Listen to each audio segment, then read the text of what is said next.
नमस्ते विद्यार्थियों, आज हम 9th क्लास का टॉपिक अपना शुरू कर रहे हैं, जिसको आपको ध्यान से देखना है और समझना है।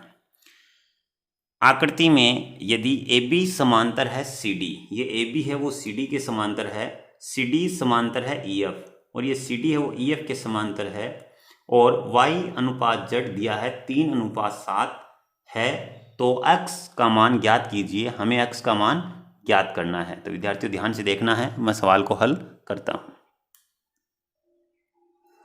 सबसे पहले आपको दिया है AB समांतर CD, फिर ये कहा है CD समांतर EF।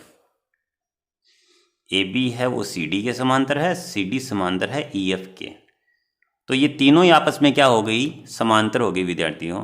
तो AB समांतर CD समांतर EF।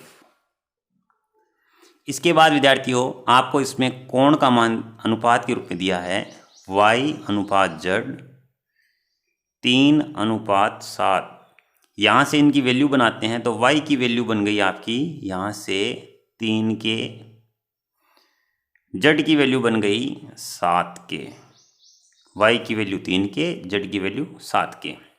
वैल्यू बनाने के बाद विद्यार्थियों आकृति में ध्यान से देखिए, AB है वो CD के समांतर है और ये X और Y जो कोण है वो एक ही ओर के अंतः कोण है। तो आपने पढ़ा है कि समांतर रेखाओं के एक ही ओर बने अंतः कोणों का योग 180 डिग्री होता है। हम जानते हैं कि समांतर रेखाओं के एक ही ओर बने अंतः कोणों का योग बराबर 180 डिग्री। तो अंतः कोण हो गए X है और ये आपका है Y, तो हम लिख देंगे X + Y बराबर 180 डिग्री। इसको समीकरण 1 दे दिया। इसके बाद हम आकृति में देखते हैं विद्यार्थियों। तो आकृति में AB है वो EF के भी समांतर है, AB समांतर है EF, तो यहाँ से ये X कोण और ये Z कोण एकांतर कोण हो जाते हैं विद्यार्थियों। X बराबर है Z के, इसको समीकरण 2 दे दिया और लिख दिया एकांतर कोण।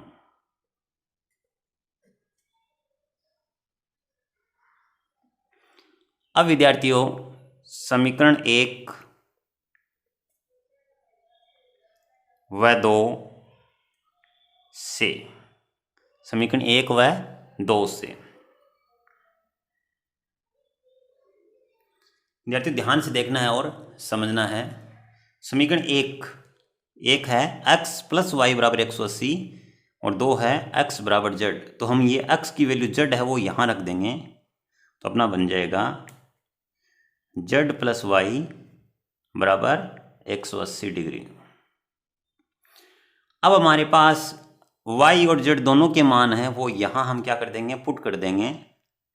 Z का मान हमने रख दिया 7 के, Y का मान 3 के, बराबर हो गया 180 डिग्री। दोनों का योग हो गया विद्यार्थियों यहाँ पर 10 के बराबर 180 डिग्री। अब ये 10 गुणा में है तो ये 10 चला जाएगा भाग में,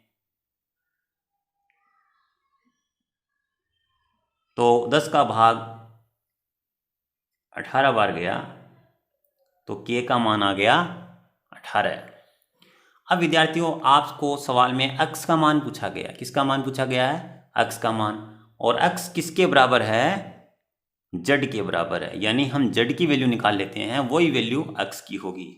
हमें यहाँ ओनली फॉर X की वैल्यू पूछी गई है। अगर Y की वैल्यू पूछी जाए तो हम यही K का मान यहाँ रख देंगे तो Y की वैल्यू भी हमारी आ जाएगी। लेकिन हमसे Y की वैल्यू नहीं पूछी गई है, हमसे X की वैल्यू पूछी गई है और X किसके बराबर है? Z के बराबर है, तो हम पहले Z का मान निकाल सकते हैं। तो हम ये K का मान है वो यहाँ रख देंगे विद्यार्थियों, तो हमारा बन जाएगा Z बराबर 7, K का मान रख दिया हमने 18 है। के का मान 18 रखने के बाद इसको गुणा करने पर आपका आ गया 126 डिग्री। ये जेड की वैल्यू आ गई और जेड किसके बराबर है? एक्स के बराबर है। तो हमारी एक्स की वैल्यू कितनी आ गई? 126 डिग्री। और यही हमसे पूछा गया है। क्यों हम अपना सवाल नंबर 3 करते हैं और इसको पहले पढ़ लेते हैं। इसमें लिखा है कि आकृति में, ये आकृति दी हुई है, ए बी समांतर है सी डी। ये ए बी है वो सी डी के समांतर है, और ई एफ लंब है सी डी पर। ये ई एफ है वो सी डी पर लंब है। लंब होता है तो कोण इधर भी 90 डिग्री बनेगा और इधर भी पूरा कितना बनेगा? 90 डिग्री बनेगा। ठीक है। आगे इसमें कहा है कि जी ई डी ये पूरा कोण है वो 126 डिग्री का है, इसमें लिखा है। तो कोण ए जी ई, कोण जी ई एफ और कोण एफ जी ई के मान ज्ञात कीजिए। इनके मान हमें ज्ञात करके बताने हैं, तो आपको ध्यान से देखना है और समझना है। विद्यार्थियों यहाँ से देखते हैं तो आपको इसमें दिया है कि ए बी है वो समांतर है सी डी के, और जी ई है वो तिर्यक रेखा है, यानी प्रतिच्छेदी रेखा है, काटने वाली रेखा है। तो ये इधर का पूरा कोण है वो इधर के पूरे कोण के बराबर होगा, क्योंकि ये एकांतर कोण बन जाते हैं। तो कोण ए जी ई बराबर हो गया कोण जी ई डी, और जी ई डी की वैल्यू कितनी है? 126 डिग्री। तो ए जी ई का मान कितना आ गया? 126 डिग्री। ये हमारा पहला आंसर आ गया विद्यार्थियों। यहां लिख देते हैं एकांतर कोण।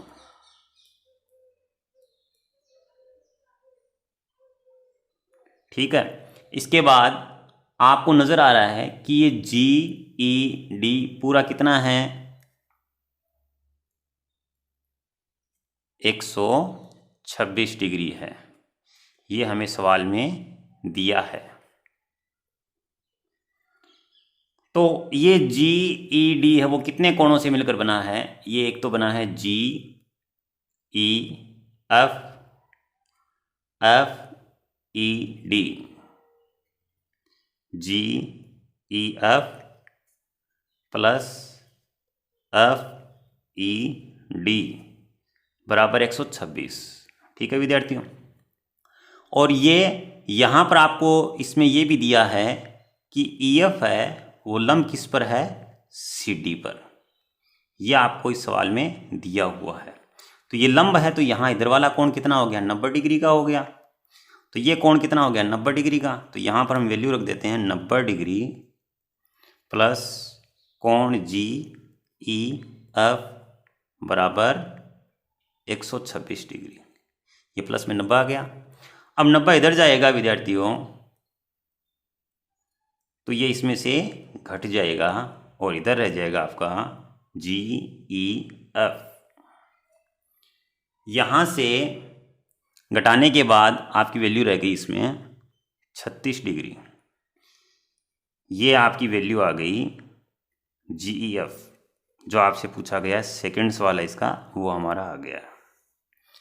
अब इसने वैल्यू पूछी आपसे एफ जी ई।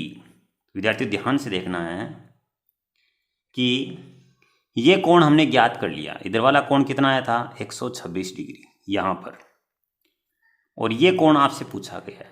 तो दोनों कोण मिलकर क्या बनाते हैं? रेखिक कोण युग्म बनाते हैं। एक ही रेखा पर बने कोणों का योग कितना होता है? 180 डिग्री होता है। तो हम लिखेंगे कोण ए जी ई प्लस कोण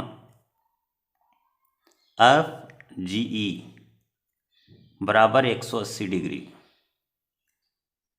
कारण लिख देंगे रेखिक युग्म। एक ही रेखा पर बनने वाले सभी कोणों का योग 180 डिग्री होता है।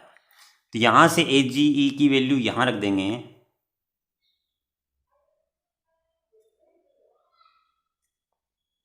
वैल्यू रखने के बाद इसकी 126 डिग्री रख दी प्लस FGE बराबर 180 डिग्री। अब ये 126 इधर आके घट जाएगा विद्यार्थियों, और इधर रह गया आपका FGE, और ये घटाने के बाद आपका इसमें से शेष रह गया 54 डिग्री।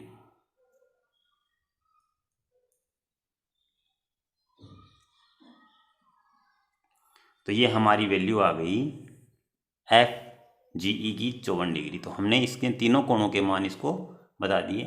ध्यान से आपको देखना है विद्यार्थियों। हमारे चैनल को सब्सक्राइब करना है, लाइक करना है और कमेंट करना न भूलें, और ज़्यादा से ज़्यादा इसको शेयर करें। धन्यवाद।